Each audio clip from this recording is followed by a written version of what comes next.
Hello కానమోకు కథావచనం మోహనవచనం పరిజ్ఞాన హితబాండం నిత్య చదువరి శ్రోతలకు ఆహ్వానం నమస్కారం.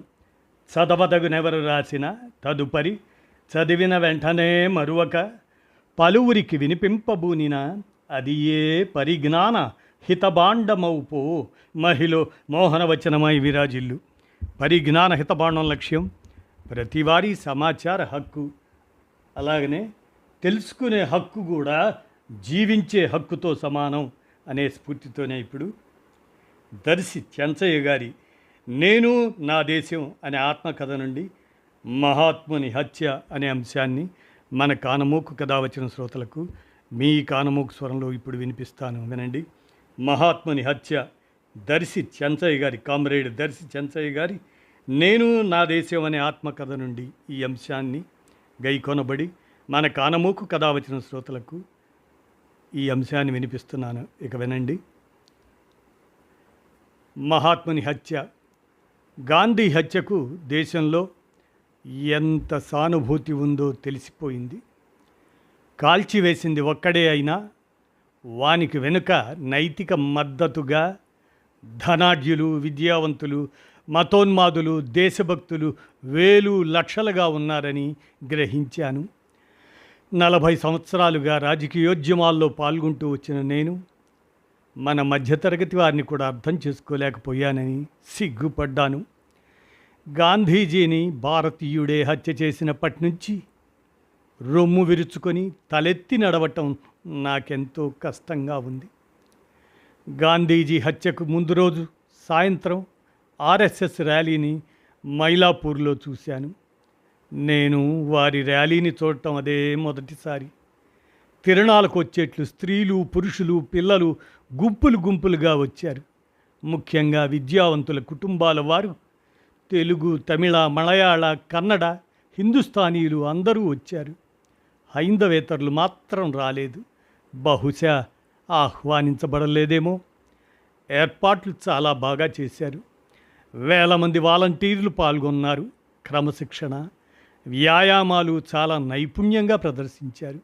ప్రజలే కాక చాలామంది విద్యాధికులు, ధనాఢ్యులు, అధికారులు కూడా వచ్చారు.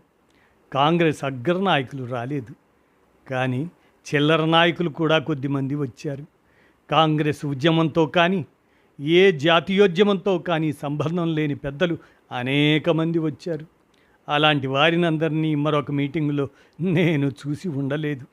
ఇంతమంది ఆర్ఎస్ఎస్ ఉద్యమాన్ని ఆదరించటం చూడగా నాకు ఆశ్చర్యం వేసింది. నా ఆశ్చర్యాన్ని చూసి కాబోలు యుద్ధకాలంలో ఐఎంఎస్ ఆఫీసర్గా ఉన్న ఒక యువకుడు సగర్వంగా నాతో ఆర్ఎస్ఎస్ ఉద్యమంలో చేరండి అన్నాడు. నాకు నవ్వు వచ్చింది. తర్వాత చాలక్ గోల్వాల్కర్ ఉపన్యాసం కొంత విన్నాను. జాతీయోద్యమాన్ని, జాతీయ యోధులను తీవ్రంగా ఖండించారు. నాకు అసహ్యం వేసింది. మధ్యలో లేచి వెళ్ళిపోయాను. కానీ హిందూ విద్యాధికుల్లో ఆ కమ్యూనల్ ఉద్యమం బలం, మున్నగు వాటి వ్యాప్తిని కళ్ళారా చూసి నాకు భయం కలిగింది. వీరి కోరిక ప్రభుత్వ యంత్రాల్ని పట్టుకోవాలని, తద్వారా జాతి మతద్వేషాలతో కూడిన నియంతృత్వాన్ని స్థాపిస్తారు. మన జాతీయోద్యమానికి, ప్రజాస్వామ్యానికి, అన్ని విధాలైన అభ్యుదయ ఉద్యమాలకు ఈ జాతి మత దురభిమానపూరిత ఉద్యమం వల్ల తీరని హాని సంభవిస్తుందేమోనని చాలా విచారపడ్డాను. మరునాడు ఉదయం ఒక మిత్రుడిని వెంట తీసుకొని వీరేశలింగం శతవార్షికోత్సవ సందర్భంలో పనిచేసేందుకు బయలుదేరాను నేను. ఆ మిత్రుడు ఆంధ్రదేశంలో ప్రఖ్యాతి చెందిన ఒక హై స్కూల్ ప్రధానోపాధ్యాయునిగా ఉన్నారు. వారు అభ్యుదయ భావాలు కలవారని, గొప్ప సంస్కార ప్రియులని ప్రఖ్యాతి గలవారు. నేను చూసిన ర్యాలీని ఆయన ముందు ప్రస్తావించాను. అది దేశభక్తుల సంస్థ. ఢిల్లీలో వారు చేసిన సేవ అమోఘం. ముస్లిం లీగ్ కుట్రలను బయటపెట్టి కాంగ్రెస్ నాయకుల ప్రాణాలను రక్షించారు అని చెప్పి తమ పట్టణంలో జరిగిన ర్యాలీకి తానే అధ్యక్షత వహించినట్టు కూడా సగర్వంగా చెప్పారు ఆయన. 2 రోజులకు జరగబోయే ఆంధ్ర రాష్ట్ర ర్యాలీలో చాలక్ గోల్వాల్కర్ ప్రసంగిస్తారని ఆ ప్రదర్శనలో తానే ప్రారంభోన్య ఉపన్యాసకుడినని చెప్పారు. నాకు ఈ విషయాలు చాలా ఆశ్చర్యాన్ని కలిగించాయి. ఇలాంటి గొప్ప వ్యక్తి ఆర్ఎస్ఎస్ ఉద్యమాన్ని అభిమానించి గర్వపడ్డారంటే జాతీయోద్యమం గతి ఏమవుతుందోనని విచారపడ్డాను. ఆ సాయంత్రం కలకత్తా మెయిల్లో గోల్వాల్కర్ బెజవాడకు బయలుదేరతారు. ఆర్ఎస్ఎస్ వాలంటీర్లు వీడ్కోలు ప్రదర్శనలు ఉంటాయి. చూద్దామని నేను సెంట్రల్ స్టేషన్కు వెళ్ళాను. వేలాది వాలంటీర్లు వచ్చారు. రైలు పొడవునా ప్లాట్ఫారం మీద 5-6 వరుసలుగా బారులు తీరి కూర్చున్నారు.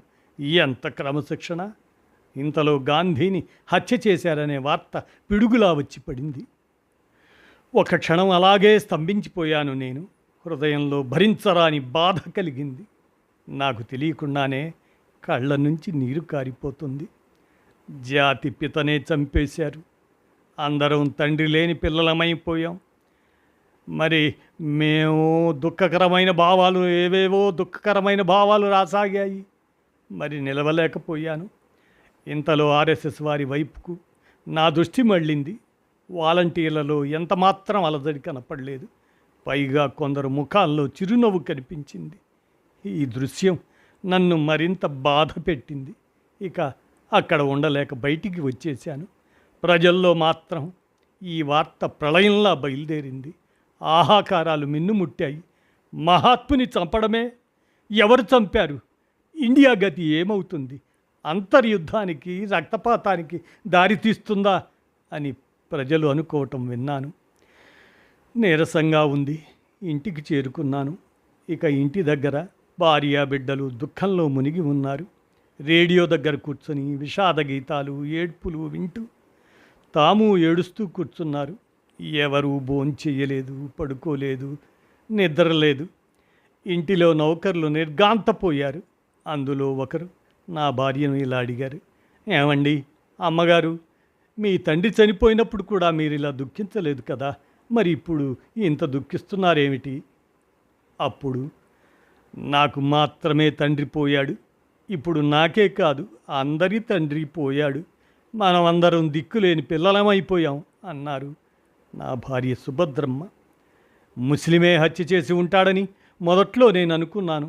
కొంతసేపటికి ముస్లిం చేసి ఉండడని తోచింది.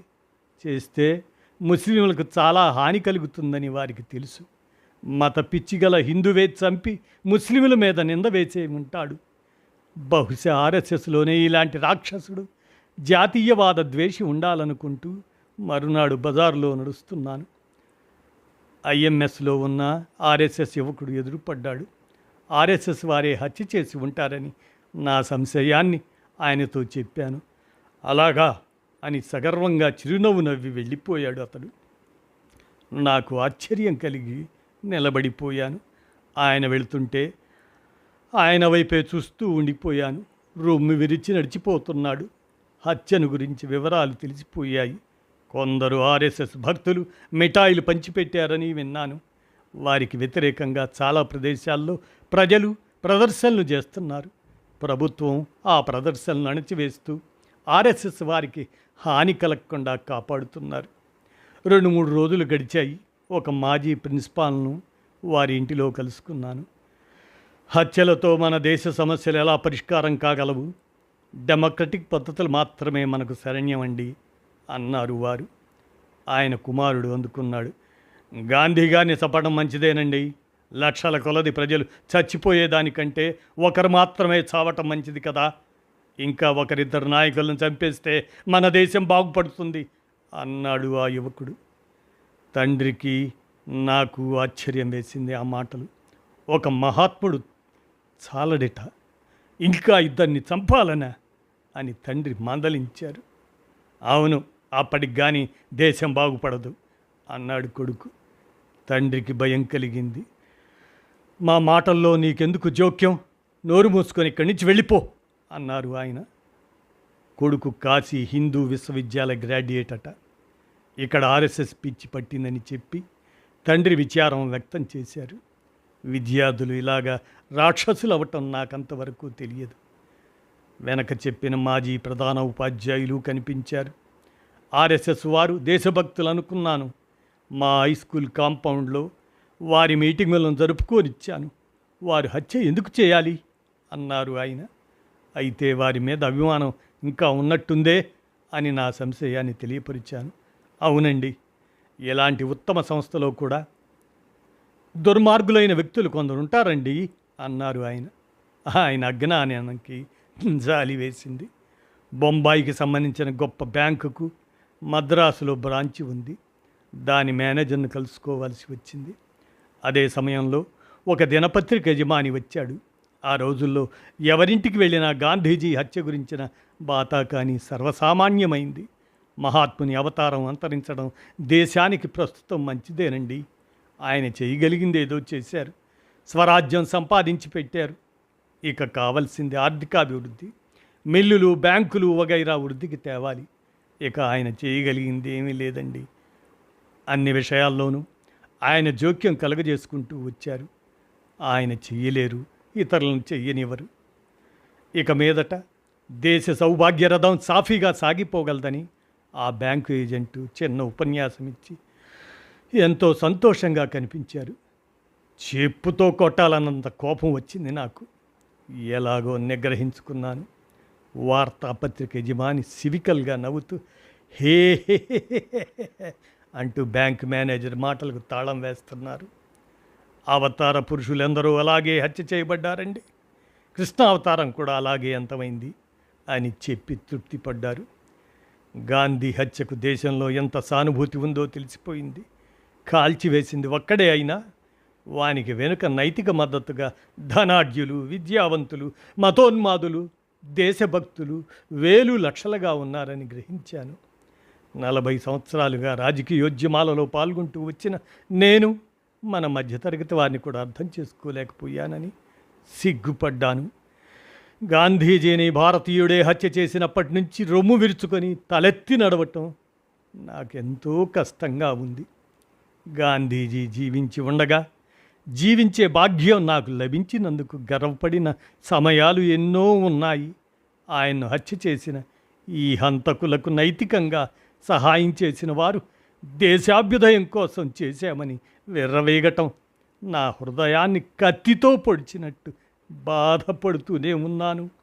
గాంధీజీ హత్యతో కొందరు సంతోషపడుతున్నారనే విషయం నాకెంతో విషాదాన్ని కలిగించిందో రాయలేను అంటూ దర్శి చెంచయ్య గారు వారి ఆత్మకథ నేను నా దేశం అనే దాని నుంచి ఈ అంశాన్ని మన కానమోకు కథ వచ్చిన శ్రోతలకు అవగాహన నిమిత్తం మహాత్ముని హత్య అనేటువంటి అంశాన్ని మన కానమోకు కథ వచ్చిన శ్రోతలకు ఆ చారిత్రక అంశాన్ని వినిపించాను.